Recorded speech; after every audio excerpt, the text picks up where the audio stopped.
Those kids and their dang iPhones. What?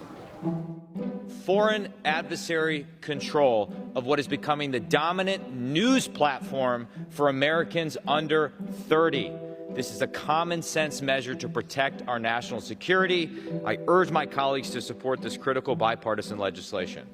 The dominant news platform for Americans under 30. Let's unpack that. The United States relies on propaganda, like any other country, to ensure that its people are getting the information the ruling class wants them to get.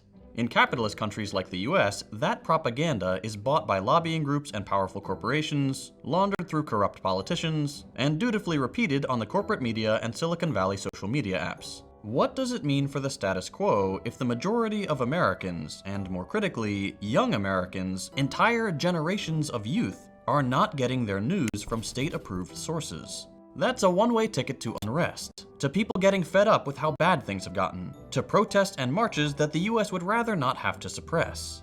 When the US ruling class sees an app that is not owned by US oligarchs and tech bros, it immediately becomes a threat because they can't curate the feeds. They can't tweak the algorithm to prefer State Department talking points. There's a reason Lenin said, "Give me just one generation of youth and I'll transform the whole world." Revolutionaries recognized that the youth are the future, and the best way to either enforce or break the status quo is to win the hearts and minds of the next generation. It shouldn't come as a surprise that the most vocal supporters of Palestinian liberation are young people.